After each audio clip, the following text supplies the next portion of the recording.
Assalamualaikum warahmatullahi wabarakatuh. Di sini kami dari kelompok 15 akan mempresentasikan mengenai materi mata kuliah Moneter Polis yang beranggotakan 3 orang, yaitu yang pertama Intan Puspitasari, yang kedua Ira Mujayanah, dan yang ketiga Intan Anggraini Pratiwi. Di sini saya Ira Mujayanah akan menjelaskan mengenai materi pertama, yaitu konsep dasar yang bagian A, peranan uang dalam perekonomian, dan B, defisit anggaran dan kebijakan moneter. A. Peranan uang dalam perekonomian. Uang adalah sesuatu yang secara umum dapat diterima sebagai alat pembayaran untuk pembelian barang dan jasa, pembayaran utang, pajak, dan lain-lain. Ada 2 jenis uang, yaitu uang kartal dan uang giral.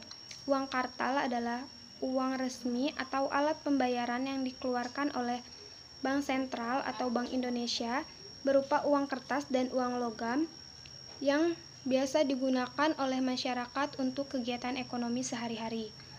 Dan uang giral adalah simpanan masyarakat di bank berupa rekening giro. Peranan uang dalam perekonomian. Yang pertama, sebagai alat tukar-menukar.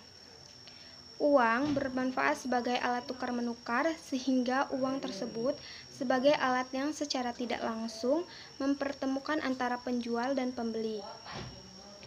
Dengan adanya uang, proses transaksi akan berjalan lancar. Orang tidak perlu lagi merasakan kesulitan model transaksi barter yang mempertemukan langsung orang-orang yang memiliki kebutuhan ekonomi. Yang kedua, sebagai alat pengukur nilai. Uang digunakan sebagai alat yang dapat menunjukkan nilai barang dan jasa yang diperjualbelikan. Besarnya kekayaan seseorang, uang mampu berfungsi sebagai alat yang menciptakan adanya harmoni perekonomian. Harmoni tersebut berbentuk dengan adanya satuan nilai untuk menentukan barang atau jasa yang dimiliki atau diserahkan. Yang ketiga, sebagai standar pembayaran masa depan. Uang berfungsi sebagai standar pembayaran masa depan akan untuk cicilan utang atau pembayaran. Yang keempat, sebagai alat penimbun kekayaan atau daya beli. Di samping sebagai alat penukar dan satuan hitung, uang juga berfungsi sebagai penimbun kekayaan. Karena uang dapat digunakan sebagai alat penimbun kekayaan, akibatnya akan memengaruhi pemegang uang oleh seseorang. Orang mempercayai uang sebagai salah satu alat penimbun kekayaan karena keyakinan bahwa bila uang digunakan pada masa sekarang akan memiliki nilai masa sekarang, dan bila uang digunakan pada masa depan akan memiliki nilai masa depan. B. Defisit anggaran dan kebijakan moneter. Defisit anggaran merupakan salah satu kebijakan fiskal yang menjadi perhatian dalam kesinambungan fiskal secara nasional. Defisit anggaran merupakan selisih antara anggaran pendapatan dengan anggaran belanja yang nilainya negatif. Pengelolaan defisit anggaran yang tidak baik dapat menimbulkan krisis ekonomi. Defisit anggaran yang melalui sektor perbankan dapat ditelusuri melalui perubahan net claim central government. Pembiayaan defisit anggaran dengan menggunakan utang luar negeri dilatar belakangi oleh pembiayaan defisit anggaran dengan percetakan uang. APBN mampu sebagai pengendali inflasi jika defisit anggaran ditutup dengan penambahan stok jumlah uang beredar. Defisit anggaran juga dibiayai dengan pembiayaan domestik. Negara-negara berkembang biasanya mengandalkan pinjaman domestik sebagai sumber pembiayaan defisit. Pembiayaan defisit anggaran semestinya untuk mendanai pengeluaran pemerintah untuk meningkatkan produktivitas perekonomian. Defisit anggaran sangat berpengaruh terhadap suku bunga. Kebijakan moneter.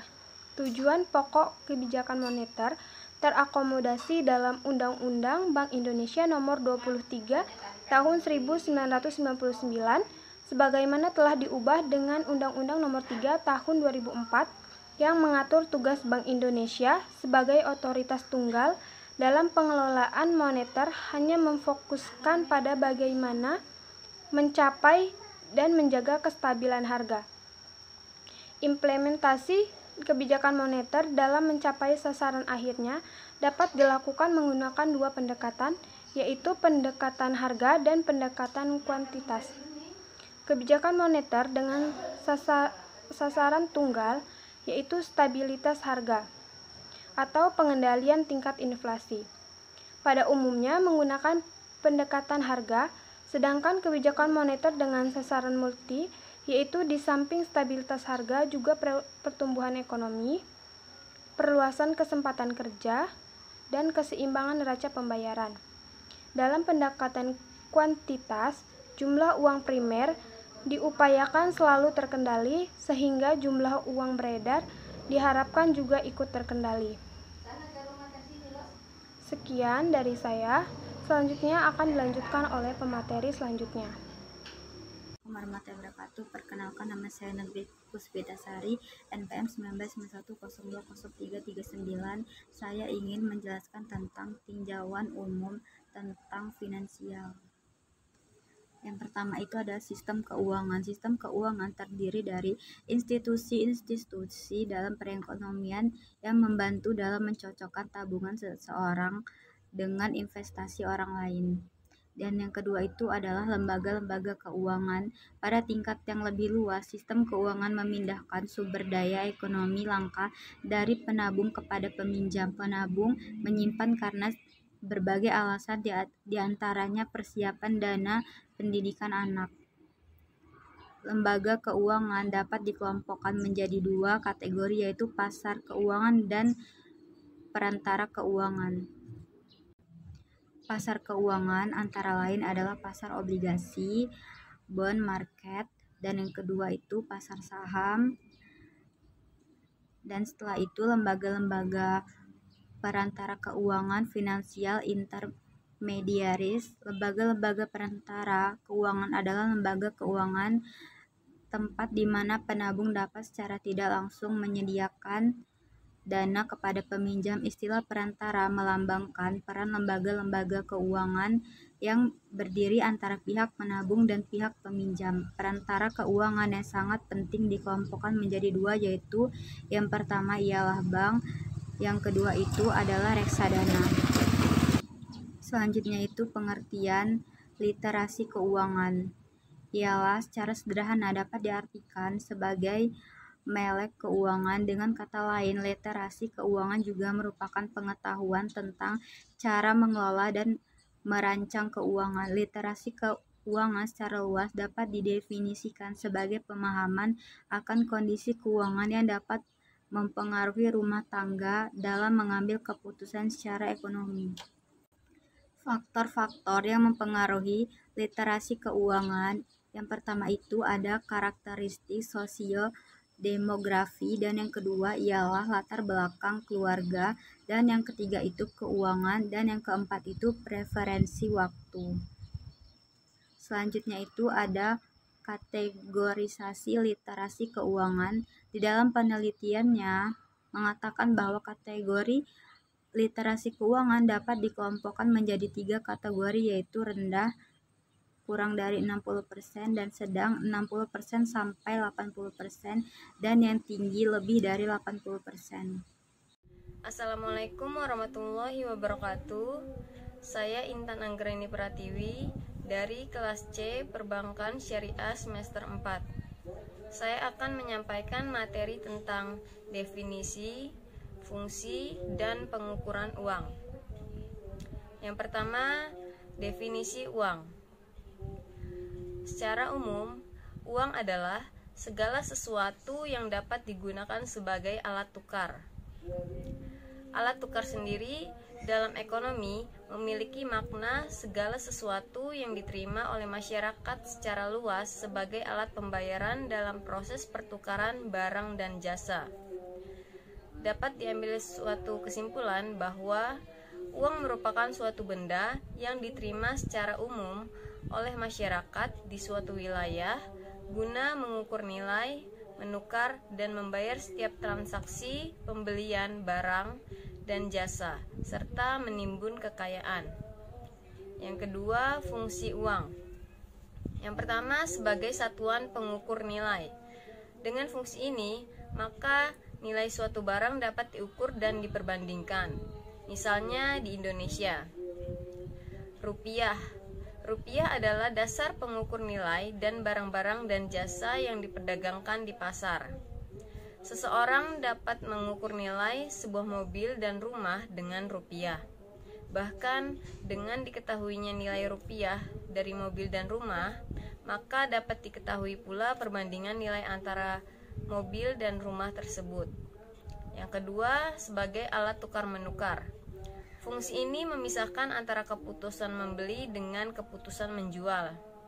Dengan adanya uang sebagai alat di dalam tukar menukar, dapat menghilangkan perlunya ada kesamaan keinginan sebelum terjadinya pertukaran. Kesamaan keinginan ini harus ada lebih dahulu untuk terjadinya tukar menukar barang dengan barang atau barter. Dengan adanya uang, keharusan adanya kesamaan keinginan ini tidak perlu ada untuk terjadinya pertukaran. Prosesnya, barang ditukar dengan uang, dan dengan uang ini dapat membeli atau menukarkan dengan barang yang lain. Yang ketiga, sebagai alat penimbun atau penyimpan kekayaan. Kekayaan seseorang dapat berupa barang atau uang. Dalam bentuk barang misalnya rumah, mobil, perhiasan, dan sebagainya. Sedangkan dalam bentuk uang, misalnya uang kas dan surat-surat berharga lainnya. Dengan demikian, seseorang dapat menyimpan kekayaannya dalam bentuk uang kas. Dan dalam pengertian inilah, uang berfungsi sebagai alat penimbun kekayaan. Yang ketiga, pengukuran uang. Nilai dari uang diukur dengan kemampuannya untuk dapat membeli atau ditukarkan dengan barang dan jasa atau internal value serta valuta asing dengan istilah external value. Dengan demikian, besarnya nilai uang ditentukan oleh harga barang dan jasa. Biasanya ada 3 metode untuk mengukur nilai uang, yaitu dengan menggunakan indeks biaya hidup, terus indeks harga barang-barang perdagangan besar atau GNP deflator. Indeks biaya hidup umumnya dipakai sebagai ukuran nilai uang. Indeks ini mencakup harga beberapa barang kebutuhan hidup. Di Indonesia, kita kenal indeks harga 9 bahan pokok. Indeks harga 62 macam barang dan sebagainya. Sedangkan indeks harga perdagangan besar merupakan indeks harga barang-barang yang dipakai oleh perusahaan untuk menghasilkan barang yang lain. GNP deflator mencakup harga-harga barang yang lebih luas atau banyak dibanding dengan indeks biaya hidup maupun indeks harga perdagangan besar. Sekian materi yang dapat saya sampaikan. Terima kasih. Wassalamualaikum warahmatullahi wabarakatuh.